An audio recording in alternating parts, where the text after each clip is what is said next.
Porque tú al final del día no sabes exactamente cuánto tiempo tiene ese paciente en paro. Entonces estás a expensas de lo que te están diciendo.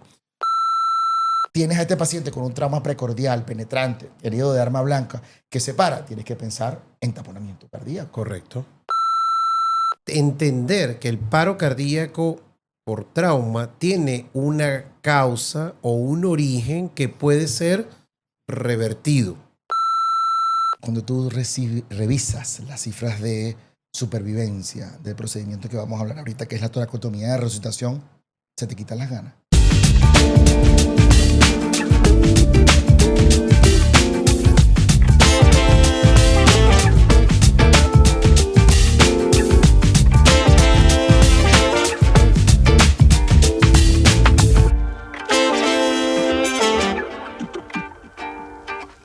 Hola, ¿qué tal? Bienvenidos a este nuevo episodio de Doble Contraste, una conversación con dos o más opciones, por así decirlo, podemos decir en esta oportunidad. A veces a favor y a veces en contra.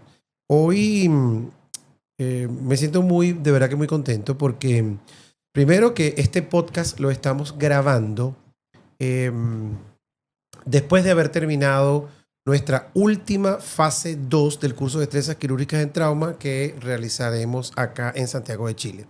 Bueno, pues se está acabando el año, ya no hay más opciones. Y fue un curso realmente espectacular.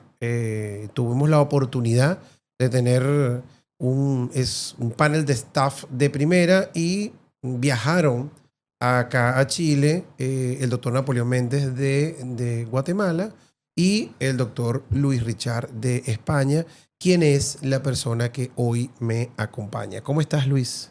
Hola, Pablo. Cansado pero contento. No, se te nota en la voz. Bueno, voy a tratar de modularla un poco. Correctamente. Es que va con la intensidad del curso la voz. ¿Y qué te pareció, Luis, este curso? Bueno, un curso realmente espectacular. Desde todo punto de vista, académicamente siempre tratamos de subirle el nivel y de entregar más desde el punto de vista académico, tanto en la primera parte, que es la interacción de los casos clínicos, como en las partes de la simulación vascular o de la simulación con especímenes vivos. Y yo creo que, bueno, la verdad que subimos el nivel. No, y hubo cosas nuevas, y eso es lo interesante, ¿no? Que nosotros siempre vamos en pro a ir mejorando cada vez más, y por eso es que una edición a la otra tiene ciertos tips. Y precisamente uno de esos tips que adicionamos en este y que, bueno, que incorporamos, mejor dicho, no que adicionamos, porque de ahora en adelante lo vamos a tener fijo, es precisamente una clase antes de la sección antes de ir a los cerditos vivos, precisamente una clase de paro cardíaco. Pero este paro cardíaco es importante porque, ¿por qué? Porque tenemos que diferenciarlo del paro cardíaco convencional que hemos estudiado desde que estudiamos medicina, que siempre nos dicen el paro cardíaco se trata de esta manera. Este es un paro traumático.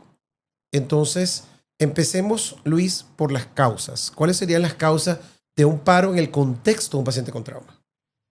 Fíjate, Pablo, esto está muy estudiado, está esquematizado de una forma magnífica. Eso está en el último consenso europeo de resucitación que salió hasta hace mes y medio, porque el último había sido 2021, el último consenso es 2025, tiene unos cambios espectaculares, se los compartimos a través de un link. Claro. Y bueno, él trata, ese consenso es todo el paro cardíaco, no solamente el traumático, tiene un apartado de... La parte traumática tiene un apartado de neonatología, tiene un apartado de... O sea, N cosas. Es magnífico. Yendo a lo nuestro, cuando uno piensa en las causas de por qué se para un paciente en la urgencia, por qué recibes a un paciente con trauma cerrado penetrante y hace una parada cardíaca, lo sintetizan en 2H y 2T. En la parada cardíaca médica hay muchas más H, muchas más T. Se simplifica en el trauma en 2H y 2T, que son la hipoxia, primera H importantísima. H1, hipoxia. Y va en correlación con la vía aérea, fíjate qué interesante. Primero. Luego, la segunda H es hipovolemia, la resalto, la recalco. ¿Por qué? Porque el 70-80% de los pacientes que se van a parar en tu urgencia se paran por hipovolemia. Y las otras 2 T involucran al tórax, que es el neumotórax a tensión y el taponamiento cardíaco. Entonces, bueno, para que no se le olvide uno, se me acaba de ocurrir. Las otras 2 T involucran al tórax, el neumotórax a tensión y el taponamiento cardíaco. Estas son las 4 causas principales que tenemos que pensar nosotros en tratar, en investigar y decir, mira, ¿qué puedo hacer yo contra esta H y contra esta T para que mi paciente salga? Porque de lo más importante de esas causas es que son las causas reversibles. Ajá. Entonces, allí hay un punto importante. Entender que el paro cardíaco por trauma tiene una causa o un origen que puede ser revertido. Cuando tú hablas de las 2H o las 2T, tú dices que yo puedo tratar eso y que definitivamente yo tratando la causa es que puedo sacar al paciente. Exactamente. Quizás diferente al paro médico, que el paro médico al paciente le da un infarto, bueno, tienes una lesión estructural del corazón y tú dices, pero ¿cómo echo para atrás todo esto? Ahí la H sería heart. Entonces el tratamiento involucra, bueno, la aspirina, involucra la permeabilidad de la coronaria, tengo que llevarlo a cateterismo. Entonces esa H te conduce a lo otro. Las otras H, hablando un poco de la parada cardíaca médica, por ejemplo, son los trastornos hidroelectrolíticos, el potasio, la hipercalemia, que al inicio uno ni idea, pero bueno, está reanimando el paciente, un evento dramático, dando RCP y de repente haces una gasometría venosa y ves el potasio y ya tienes la H. Y fíjate esto que es muy poderoso y muy importante. Cuando uno estudia, y lo van a tener ustedes disponible cuando este nuevo año 2026 viene cargado de muchas cosas buenas, y dentro de ella está el relanzamiento del curso de manejo integral del politraumatizado, y allí hablamos con mucho énfasis las 5 principales causas de muerte en el paciente con trauma, que es, bueno, Mira, y tiene que ver con las H y las M, ¿no? ¿viste? Fíjate Con la que H y las T, sí. con la H y las T, perdón, H&M es Para publicidad. no, exactamente, H&M es una tienda, pero fíjense, H y T, entonces, que es precisamente la obstrucción de la vía aérea. Así es. Ajá, la hemorragia Masiva, o taponamiento cardíaco, neumotórax a tensión. neumotórax de tensión y traumatismo craneoencefálico, que era la única que deberíamos que sacar. no, fíjate que no es una causa reversible. Es Que una no causa, es o sea, que lo tienes que tratar. Claro. Pero si tu paciente lleva involucrado de repente que está enclavado, que tiene un traumatismo craneoencefálico severo, mira, el pronóstico es muy sombrío en un paciente que tiene un trauma craneoencefálico y se te para en la urgencia. Ok, entonces, empecemos entonces. Tengo ya las causas, ¿sí? ¿Y cómo hago yo entonces el diagnóstico de esas causas? Me llega el paciente a la unidad de trauma, trauma B, unidad de politraumatizada, como lo quieran ustedes llamar. Me llega ese paciente en ese momento, Luis, y cómo yo empiezo a discernir esto es una H o esto es una T. Muy bien. Mira, hay un precepto fundamental para nosotros, que es que ya el trauma es sumamente complicado para complicarlo más. No complique lo sencillo, no complique mucho menos lo que es complicado ya. Correcto. Paciente en una parada cardíaca es un paciente complejo independientemente de la causa. Y súmale entonces un traumatismo hepático, súmale un traumatismo torácico complicadísimo. El diagnóstico lo vamos a hacer primero apoyado en la clínica, por supuesto, pensando en el mecanismo de trauma, sabiendo que el 70% de tus causas van a ser hemorragia. Okay. Hay que pensar en hemorragia. Ver rápidamente cuánto tiempo tarda uno en ver que un paciente con un trauma cerrado tiene una fractura de pelvis. Si tiene una fractura de pelvis y lo ves hipotenso y se para, tú dices, nada, esto es hipovolemia. Ahí tienes a la H. Ahí está. ¿Sí? Tú tienes a un paciente que llega con un trauma penetrante en la zona precordial, que llega en gasping. El gasping es el paciente que está, hay que considerarlo en agónico. Es en paro cardíaco. Aquí es vital que no se confunda una respiración agónica con una respiración normal, que la gente dice, no está parado porque todavía respira. No, es un paciente que está en parada cardíaca. Entonces, tienes a este paciente con un trauma precordial, penetrante, herido de arma blanca, que se para, tienes que pensar en taponamiento cardíaco. Correcto. Entonces, el diagnóstico se hace, la verdad que muy fluido. La clínica regularmente, a pesar de que somos unos defensores de la clínica, muchas de las veces resulta que no tienes todos los datos clínicos del origen de la parada cardíaca. Y es por eso que aquí vale la pena muchísimo mencionar al ultrasonido, que está metido dentro del algoritmo del Consenso Europeo de Resucitación. Y te dice, mira, sí tiene utilidad. ¿Por qué tiene utilidad? Porque te hace ser dicotómico. Mira qué espectacular esto. Te hace ser dicotómico. Es decir, tú pones el ultrasonido en la ventana pericárdica subsifoidea, ahí en el espacio subsifoideo. ¿Y qué vas a ver? Primero, si el corazón late o no late. Okay. Si el corazón hace algo, ¿de acuerdo? Si el corazón hace algo, tiene alguna actividad, que probablemente si hace alguna actividad y está en el contexto de la parada cardíaca puede ser una actividad eléctrica sin pulso. Es decir, no está completamente en asistolia. Esto te va a ayudar también a decidir a lo que viene después, al tratamiento. Luego, rápidamente estás viendo el pericardio, porque si ves un pericardio bombado y ves un corazón que está ahí en una actividad, ya tienes a la H lista. ¿Por qué? Porque ya sabes que no es hipovolemia porque está taponado. Correcto. Tiene un taponamiento cardíaco. Y yo le agregaría, y en esto sería muy importante, practicar la destreza de ver la vena cava. No es medirla, aquí no la vamos a medir, es verla rápidamente y ver que si está filiforme, una cava delgadita que apenas se ve, piensas en hipovolemia. Correcto. Se está desangrando en algún lado, en el tórax, en el abdomen, en la pelvis. Pero si ves una cava exageradamente grande, los estudios dicen por encima de 2 centímetros, pletórica, que no se mueve, es una cava que te está hablando de que hay un problema arriba de input, no entra la sangre al corazón. ¿Por qué? Bueno, porque tiene o un taponamiento cardíaco o una motoraje de tensión. Son cosas de segundos. Aunque hay mucha gente que no, hay algunas publicaciones que no están muy de acuerdo con la medición de la vena cava, pero siempre es algo que tú estás llevando, como dice nuestro queridísimo en la mochila. Guillermo Barilaro, en la mochila. Entonces, pasando un poco, yo digo, bueno, Luis, cuando un paciente llega a la urgencia y tú ya muy bien dijiste, bueno, tengo que buscar H y M, ¿cómo yo lo catalogo como que es un paciente que o ya está en paro o que está a punto de hacerme un paro? Porque hasta hace algunos años había unos criterios que si trauma penetrante o trauma cerrado, que involucraba era reanimación prehospitalaria y el tiempo, Sí. 15 minutos, 5 minutos, y eso como que no Es que lo complica mucho. lo complica. Entonces lo hace dudar a uno. Claro. Imagínate cómo si llega el paciente, antes era 20 minutos, ¿te acuerdas? Ajá. 20 minutos. Ah, pero si tiene 21... 15 a 20 trauma 15, penetrante. Exactamente. Ah, no, pero si tiene 21 no. ¿Por qué no? Uh-huh. ¿Entiendes? Esto es muy difícil. El consenso dice 15 ahorita, con una adecuada reanimación prehospitalaria. Imagínate que el prehospitalario vea que tiene una fractura de pelvis. ¡Puc! Le pone la cincha pélvica y lo va reanimando y ya ha hecho que la hemorragia, que entre comillas es no compresible, que es la hemorragia de la pelvis, por lo menos ha controlado un poco el sangrado venoso. ¿De acuerdo?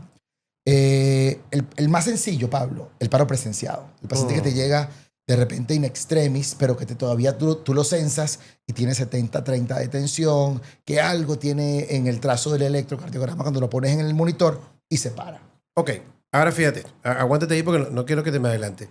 Para la audiencia, entonces, el tema del tiempo de la reanimación prehospitalaria es muy difícil de objetivar, porque tú al final del día no sabes exactamente cuánto tiempo tiene ese paciente en paro. Entonces estás a expensas de lo que te están diciendo. Y por eso es que existe el criterio de Death on Arrival, que lo publicaron los americanos hace mucho tiempo, pero eso ya le dio paso a algo más importante, que es los signos de vida. Signos vitales y signos de vida. ¿Qué tal qué dice? Porque estabas hablando ahorita, entre frases, algunos signos de vida. Sí, la respiración agónica. La respiración agónica. La respiración, que tú tengas la presencia de actividad eléctrica. Algún trazo electrocardiográfico. Que probablemente sea actividad eléctrica sin pulso. Uh-huh. Y bueno, por supuesto, la presencia, muchos pacientes pueden llegar no en el contexto in extremis. Claro. Yo recibí un paciente literalmente, como lo hemos dicho en el curso MIP, correcto, caminando, que tiene una herida cardíaca y que no se ha taponado, que está sangrando un poquito, y es de repente ese paciente que tú dejas ahí sentado en una camilla y tal, y cuando es de repente el paciente, mira, está hipotenso, claro, y hace una parada cardíaca. Cualquier esfuerzo respiratorio también es considerado como un signo de vida al momento del que llegue el paciente. Y algo muy importante que tú lo acabas de decir, y es por eso que nosotros también en el curso MIP somos muy enfáticos en colocar la ecografía dentro de la evaluación primaria, porque definitivamente es uno que tiene que hacer la ecografía.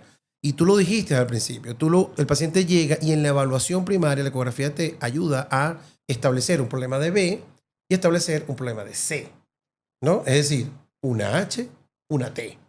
Exactamente. H y T. Te está ayudando, como tú lo dijiste. Entonces, si yo le pongo el traductor en el epigastrio, como tú muy bien lo dijiste, para ver cómo está si existe algún tipo de actividad cardíaca, eso es determinante. Y es determinante para lo que viene ahorita. Uh-huh. Porque cuando tú revisas las cifras de supervivencia del procedimiento que vamos a hablar ahorita, que es la toracotomía de resucitación, se te quitan las ganas. Uh-huh. Tú dices, pero mira, ¿será que lo hacemos como reflexión? ¿Será que estamos haciendo lo correcto? Tú dices, mira, hemos hecho 100 toracotomías y 100 se nos han muerto. Uh-huh. O sea, estamos haciendo un procedimiento pues nada menor, más bien un procedimiento muy mayor, muy agresivo, donde también tenemos riesgo del personal, que es muy importante, porque bueno, el paciente está caótico, es un escenario caótico que uno siempre debería de tener, por supuesto, el mayor control emocional, uno de los principios fundamentales del curso mismo. Correcto. Pero tienes riesgo biológico igual, muchas de las personas se han pinchado, se han cortado, haciendo una toracotomía de resucitación, entonces tiene que estar lo mejor decidida posible. No es inocuo, no es un procedimiento inocuo desde todo punto de vista. Entonces, yo a ese paciente, Luis, y quiero traer acá un ejemplo que me ocurrió hace pocos días en La Guardia, en el hospital, es que me llaman que llegó un paciente con un trauma cerrado importante, tenía un traumatismo craneoencefálico, un accidente de motocicleta, con accidente de motocicleta, traumatismo craneoencefálico, trauma torácico cerrado, toracotomía cerrado. Entonces me dicen que vaya rápido porque el paciente está... había que hacerle una toracotomía porque iba a estar en paro o va a estar en paro. Iba a estar en paro, está en vías. Sí, estaba en vías de... cuando yo llego a la sala, lo importante es esto. Cuando yo llego a la sala me encuentro el urgenciólogo, que en mi hospital son poderosísimos y manejan el eco espectacular, de verdad que es una cosa increíble. Y me dice, oye, se acaba de parar. Él lo vio por ecografía. Él lo vio que se paró. Y entonces, y cuando vemos, yo lo que veo es un paciente con traumatismo craneoencefálico importante, intubado, ya ven garantizado la vía aérea. Veo que le está haciendo la ecografía, veo un gran derrame pericárdico. Mira, ahí estaba espectacular. Porque tiene, gran derrame pericárdico. Ahí tienes una telista. Correcto. Pero no, yo cuando llego ya no había actividad cardíaca. Claro, aquí hay muchísimas cosas que decir. Tienes dos pronósticos en contra y algunos a favor. El paro fue presenciado porque el paciente llegó con signos vitales y tal. Por ecografía fue presenciada. Esto es un factor a favor. Claro. El paciente que se te ha parado recientemente, que no se te ha parado en el hospital, tiene un factor a favor. Factores en contra, el traumatismo craneoencefálico. Listo. Los estudios dicen que un paciente con traumatismo craneoencefálico de moderado para abajo tiene una mortalidad muy cercana al 100%, hablando de traumatismo cerrado. Ojo que no lo mata el traumatismo craneoencefálico, pero por supuesto que le agrega un gran componente de inflamación y un gran componente que va a hacer que no arranque el paciente. Y el punto número 2, trauma cerrado no es frecuente, tiene un taponamiento cardíaco. Correcto. Entonces, una lesión cardíaca por trauma cerrado son lesiones muy devastadoras, muy difíciles de manejar. Alto impacto. Como te digo, es una balanza. Pero bueno, está la parte tuya que te dicen, Pablo, yo lo vi moviéndose el corazón, claro. Acaba de pararse, ¿por qué no hacerle la toracotomía resucitadora? Y te confieso, y les confieso, yo dudé por un momento porque yo decía, este paciente honestamente no tiene mucho criterio, tiene una mortalidad prácticamente al 100%, trauma cerrado, traumatismo craneoencefálico, hemopericardio, o sea, que puede tener una ruptura cardíaca, etcétera, o sea, no sé. Pero es lo que dices tú. Él me dice, se acaba de parar. Un tipo joven, porque eso es otra cosa que hay que considerar un tipo joven. Entonces, bueno, decidimos, vamos a hacerla. Porque tipo, al estilo del autor de Metros de Metriades, que dice, hay que hacerla para que la gente... Ajá, exacto. Dilo. Sí, eso lo aprendimos en el Llanito hace muchísimos años. La única contraindicación que tenía de no hacerla, por supuesto, bueno, no es el derecho, es el izquierdo. Exactamente. Es que tenga rigor mortis, que no le pueda subir el brazo para poder hacerle una toracotomía izquierda para poder acceder al tórax. Eso es una manera jocosa de recordar la indicación de la de simplificarla. Y de simplificarla, exactamente. Entonces, decidimos hacer la toracotomía en ese momento, la abrimos. Cuando abrimos un gran hemotórax del lado izquierdo, un pericardio abombado, obviamente, y cuando abrimos el pericardio y evacuamos a un corazón ya vacío, y cuando comenzamos a dar masaje nos dimos cuenta que había una ruptura ventricular, o sea, una lesión mortal. Y de paso, en ese momento, justamente cuando estaba abriendo, le dije al urgenciólogo que por favor le pusiera un tubo del lado derecho. Eso. ¿Hablamos de tratamiento entonces? Claro. Bien. Haciendo una comparación con la parada cardíaca médica, que tiene una evaluación inicial o un manejo inicial muy genérico, imagínate en la calle, ¿verdad? Incluso el uso del desfibrilador técnico automático, semiautomático, pero cuando ya uno está en el hospital y vas a investigar las H y las T, el tratamiento al inicio, los primeros minutos es genérico. Claro. Masaje cardíaco, adrenalina, y empiezas Garantiza la vía aérea, oxigenada. Para nosotros, entre comillas, es más sencillo. ¿Por qué? Porque la parada cardíaca médica, la parada cardíaca traumática, perdón, se trata con un procedimiento, que es la toracotomía de resucitación. Y con ese procedimiento tratas todas las H y todas las T. Al final te las tienes que saber por lo que viene después. Claro. O porque se tenía trauma pélvico asociado, qué sé yo. Pero Claro. cuando tú abres el tórax, mira esto qué bien. Vamos a hacer las H y las T con la toracotomía de resucitación. Llega el paciente con un balazo penetrante, lo ves, se paró en la urgencia. Signos de vida. Signos de vida. O separa la urgencia. Ok, signos de vida, lo intubas. Vía aérea garantizada, hipoxia tratada. Correcto. ¿Ok? Lo conectas a un flujo de oxígeno suficiente para lo que necesite. Sigues, toracostomía bilateral. Descomprime los dos tórax, que eso lo dice el maestro Aurelio hace muchísimos años, que viene del futuro y decía, Pablo, no, tuvo derecho, maestro, pero, ¿verdad? ¿Por qué tuvo derecho? Bueno, porque la probabilidad de que tenga un neumotórax del lado derecho que te lo mate existe. Y como no te vas a poner a auscultar ese paciente ahí, se lo pones que ese, en comparación con abrir el tórax izquierdo, abrir el pericardio, clampar lado, es prácticamente nada. Pregunta, te voy a hacer un inciso allí. Dijiste tubo de los dos lados, pero si lo voy a abrir el lado izquierdo, ¿para qué lo voy a poner un tubo? Ok. El tubo derecho, agri. Pero así, izquierdo... Búscame la caja de toracotomía. En lo que viene la enfermera, 30, 45 segundos en traerte la caja de toracotomía. Es toracostomía bilateral, no tubo. Toracotomía de dedo, que va a estar, por supuesto. Finger thoracotomy. Exacto, va a estar, por supuesto, en la clase de ventilación, que es espectacular la clase del curso a mí. Toracotomía bilateral. Ya trataste entonces el neumotórax. Atención. ¿Qué te queda? Te queda la H, compleja hemorragia, el 70%, la más frecuente. Y te queda la otra, que es el taponamiento cardíaco que no has tratado. Correcto. ¿Cómo haces? Abres el tórax izquierdo. Inmediatamente, ¿qué vas a ver? Bueno, pulmón primero, rechazas y ves el pericardio. Si ese pericardio está violáceo, está bombado, ahí tienes el origen de la parada cardíaca. ¿Qué es lo primero que tienes que hacer en ese momento? Exactamente. Entonces, ¿en ese momento qué tienes que hacer? Liberar el taponamiento cardíaco. Claro, porque ese totalmente. paciente, Pablo, no está muriendo de choque hipovolémico, está muriendo de choque obstructivo. No hay tanta sangre en un corazón taponado. Claro. 200, 250, quizás menos. Quizás menos. Entonces, no hay tanta sangre. Y como hay tanta sangre, el corazón no tiene espacio para latir, Claro. y se muere por un problema de entrada. No puede entrar la sangre al atrio derecho. Así es. Liberas el taponamiento, ves la causa del taponamiento, cosa que es importante para nosotros, distinto a la parada cardíaca médica, donde también puede haber taponamiento cardíaco. Claro, Los absolutamente. pacientes con enfermedades cardíacas crónicas que hacen una pericarditis o lo que sea, esos pacientes son susceptibles a una pericardiocentesis, eso sí, pero los nuestros tienen un agujero en el corazón. De algún lado vino esa sangre. Claro, absolutamente. Entonces ahí, inmediatamente que abres el pericardio, que liberas el taponamiento cardíaco, esta es una de las fases más espectaculares que hacemos en el curso de estrellas quirúrgicas en trauma.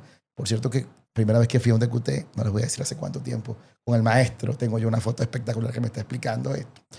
Y una vez que haces esto, que ves las heridas cardíacas, de repente un Foley, ¿verdad? El dedito y tal, igual tienes que irlo a llevar a quirófano. Claro. Ahí sí tratas, ahorita de último, a la hemorragia. ¿Cómo? Poniéndole un clamp en la aorta, cerrando la llave. Mano izquierda en la columna y luego un clamp, un satinque curvo, colocándosela en la aorta. Entonces, mira, ya trataste toda. Intubado, primera H lista. Toracostomía bilateral, T lista. Abres el tórax izquierdo, ves el taponamiento cardíaco. Si está, lo abres, tratado el taponamiento cardíaco, cerrada la llave. Interesante.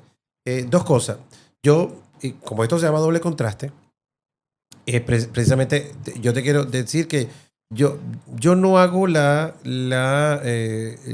finger thoracotomy izquierda. Yo me voy directamente, pero... Es una cuestión de tiempo. Es una cuestión de tiempo, pero completamente de acuerdo contigo. Y dijiste algo importante. Si yo entro y veo el taponamiento o veo un pericardio abombado, esa es mi primera opción, abrirlo. Pero si yo entro y encuentro un pericardio que no está bombado, Me voy a la aorta. me voy a la aorta Directamente. y clampeo la aorta primero. Claro, entonces ahí es la importancia, porque imagínate que tú clampees la aorta en un paciente taponado. Es Lo correcto. que le quedaba De fuelle ya está. se va a perder. Mira el objetivo. Esto lo conversamos, no sé si fue en el episodio anterior del Traumacar con Napo, de por qué cerrar el flujo, algo tan antifisiológico de ponerle un clamp a la aorta o cerrar la aorta de la manera que tú quieras. Uh-huh. 3 cosas se me ocurren de importancia en paralelo. O sea, no hay 1, 2 y 3, son en paralelo. Correcto. Punto número 1, derivar el flujo sanguíneo al cerebro, Listo. porque el cerebro es el que sí de repente, no se No puede. tolera. No tolera la hipoxia. El segundo, que no tolera la hipoxia y de estar hipóxico, isquémico, no te va a salir el paciente, es el corazón. Uh-huh. Como el clamp se pone por debajo. Entonces vas a garantizar que el flujo se vaya un poco a la cabeza y un poco al corazón.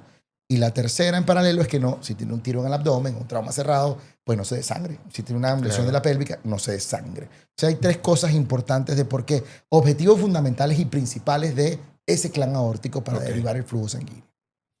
Una pregunta, Luis. ¿Tiene alguna indicación el REBOA en estos pacientes? Sí, Porque pero, el REBOA te va a hacer un clampeamiento endovascular de la aorta a nivel de zona 1, o sea, supradiafragmático. sí, pero no. Ok, A ver, voy a centrarme en el consenso y luego voy a dar mi opinión personal. correcto. El consenso lo ha sacado en el 2025. Lo sacó. Estuvo en el 2021 como maniobra de oclusión aórtica. Ok. Porque decía, bueno, por supuesto, si tú no tienes la experiencia para hacer una toracotomía de resucitación, o la verdad que a veces cuesta, sobre todo clampar la aorta, es difícil a veces llegar, por eso lo enseñamos muchísimo en el curso, nos dedicamos especialmente a clampar la aorta por niveles cuando vamos al quirófano experimental.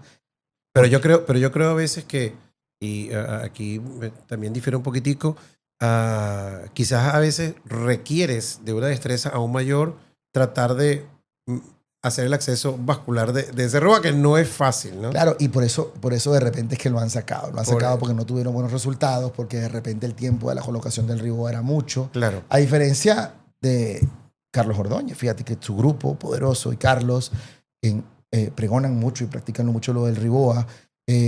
Bueno, Claro. lo meten dentro de su organigrama, ¿sí? Y sin embargo, hay que también considerar que la introducción de este dispositivo, o sea, tienes que tener un paciente que tenga latido, o sea, un paciente que tenga circulación, aunque agónica, y de hecho ellos lo establecen por las cifras de tensión arterial sistólica, pero tienes que tener algún tipo, o sea, si el paciente está en paro, probablemente no vaya a ser útil. Dime y después te digo algo. Que te había dicho, te iba a decir, según y según mi opinión. Yo creo que hay cabida. Según mi opinión, hay cabida. Es que tú sabes que a nosotros nos cuesta desechar algo. Correcto. Sí, nos cuesta. Y ha quedado desechado el REBOA del consenso. A mí me cuesta desechar algo. Y yo creo que si tú tienes la experiencia, si tú tienes el equipo, lo puedes poner rápido. Te va a ayudar. Escúchame. Y sí o sí, el catéter va a estar en la aorta, ¿entiendes? Entonces, sí o sí. Entonces, creo que no hay por qué desecharlo. Bueno, para ir redondeando y finalizando, pues ya tenemos más de 20 minutos interesantísimos en esto.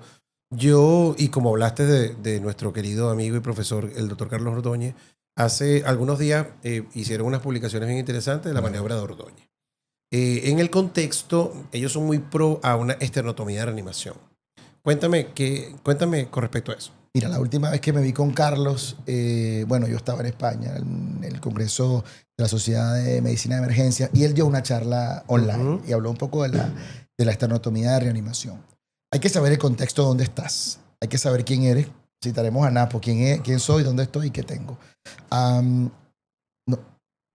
La rapidez de una toracotomía izquierda, o sea, no vale la pena caer en discusión de cuál es más rápida o no y tal. Yo tengo más experiencia en la toracotomía izquierda y la rapidez para yo llegar al tórax y ver el corazón y ver el taponamiento cardíaco y clampar la aorta y dar el masaje cardíaco, para mí es más rápido por toracotomía izquierda. Carlos en esta conferencia menciona que lo hace con la sierra. Lo hace más rápido. Tienen la práctica, tienen el equipo, tienen todo listo, tienen diseñado esto. Pero tiene la sierra. Tiene la sierra, por eso lo dije. Claro, ¿sí? Claro. En el curso lo hacemos con el Jiggly, en el curso lo hacemos con la cuchilla de Levske. Y la verdad que, no te digo que lo hacemos en un tiempo adecuado, pero todavía siento que llegamos más rápido por la toracotomía izquierda. Entonces, la ventaja de la esternotomía sobre la toracotomía en el clampamiento de la aorta. Bueno, si tú sabes clampar la aorta por toracotomía izquierda, la ventaja no existe, ¿verdad?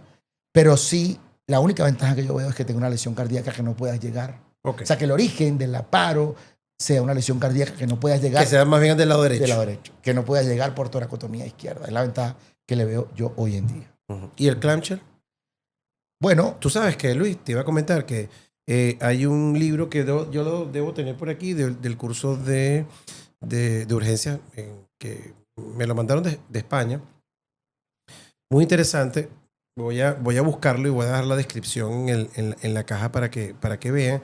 Y ellos, los europeos, son muy a favor del clamshell como parte de la toracotomía de reanimación. Sí, quizás pueda haber, Pablo, no lo sé. Voy a decir algo pero analizando yo, Puede ser que, bueno, el cirujano no se entrena para la esternotomía media, es un cirujano que va, de repente en lo que se entrena en trauma es para la toracotomía izquierda y bueno, la toracotomía derecha es el símil, por supuesto. Lo que tienes es que de repente seccionar el esternón. Es un abordaje magnífico, es un abordaje que te abre el tórax completo, vas a poder llegar a la aorta, al corazón en lo que tú quieras. O sea, todas las H y todas las T las puedes tratar con esta. Si la lesión cardíaca era del lado derecho, la puedes llegar por un clamshell, por supuesto. Son opciones, o sea, uno no, porque si lo abres por izquierdo y resulta que no pudiste, bueno, lo abres por el derecho y nada. Son opciones que tienes que tener dentro de tu mochila de cirujano de urgencias. Fíjate, lo conseguí, lo tenía acá en la biblioteca y lo conseguí. Es el European Trauma Course. El ETC. El ETC. Entonces aquí, fíjate, tiene un capítulo donde habla de, voy a ponerlo para acá para que lo vean, de trauma cardíaco, bueno, paro cardíaco, bueno, trauma cardíaco. Y fíjense, la foto que ponen acá es precisamente un clamshell, completamente. Y ellos o sea, lo recomiendan. De hecho, hay una imagen muy característica que es esta, que la están viendo por allí. Vean esta imagen de no sé, es un dibujo un poco Un poco básico, ¿no? Pero interesante, con unos tips importantes. Pero fíjate, ellos hablan de el clamshell. Entonces, tenemos nosotros que somos de la corriente que dice, bueno, la toracotomía te lo tiene a la izquierda, el grupo de Cali con Ordóñez que dice que la esternotomía, estos europeos dicen que el clamshell. Quizás ninguno está equivocado. Lo que siempre hemos dicho del trauma, ¿no? Que el trauma es precisamente eso. Sí. Tiene ese multiverso que las opciones pueden ser. Y que tienes que saber dónde trabajas, tienes que saber con quién cuentas y dependiendo de eso, planifícate. Esto no puede ser que llegue un paciente y dice, no, es que yo aprendí esto y tal y lo voy a hacer. No, de hecho yo pegaría hasta los criterios en la unidad de trauma para que no haya duda. El cirujano va a dudar. Correcto. Oye, siempre dudamos, Pablo, ¿verdad? Claro, porque claro. el paciente no te va a llegar de librito. Entonces tú dices, mira, tengo los criterios pegados ahí y tú dices, ok, para médico, no, 10 minutos, penetrante, tiene signo, nada, toracotomía, Claro. para decidir de una vez o no. No, y son segundos en los cuales tú tienes que tomar la decisión. Bueno, Luis, ya para cerrar, para ir cerrando este capítulo que ha sido espectacular, ¿cuáles serían tus recomendaciones finales para nuestra audiencia con respecto a este tema específico de trauma, paro cardíaco traumático? Sí, definitivamente una recomendación muy poderosa es el entrenamiento, Pablo. La curva de aprendizaje de los cirujanos, bueno, la hacemos de la manera que cada hospital pueda, la hacemos con simulación, la hacemos ya con la figura del maestro operando y uno va ayudando y luego ya es capaz de hacer la cirugía completa. Este no es el momento para aprender, o sea, para hacer el procedimiento completo, no es. Por eso yo creo que la simulación, independientemente de cuál sea el curso, por supuesto que hacerlo con el curso de trazas quirúrgicas en trauma es realmente espectacular porque es la estación que explica el maestro Aurelio Rodríguez. Cuando tenemos 6 mesas quirúrgicas, hace las 6 toracotomías resucitadoras, las 6. Así es. Y es algo espectacular. Mi consejo importantísimo, apréndalo con simulación, apréndalo previo, habla el pericardio previo, busque la aorta previo, palpe la aorta en la columna y luego cuando te toque por primera vez, de repente vas a estar definitivamente muchísimo más seguro. Mi segunda conclusión es atreverse, con criterio. No hay nada más peligroso que una persona atrevida sin estudios, pero una persona que se atreve con criterio puede cambiar la vida de una persona, de una familia, de un entorno. Las cifras son devastadoras. Hemos analizado que muchas de las veces se nos han muerto 100 pacientes y el 101 es el que vive. Correcto. Pero viven. Correcto. En un futuro probablemente no sé qué pasará, si no será más este procedimiento o si será híbrido o pues ni idea. Pero lo que tenemos hasta hoy es esto que hemos expuesto hoy y hay que atreverse, hay que hacerlo siempre con planificación y con criterio. Bueno, me parece espectacular. Espero que hayan disfrutado y bueno, los comentarios nos los dejan allí en la caja de opiniones, que sí, esto es una comunicación constante.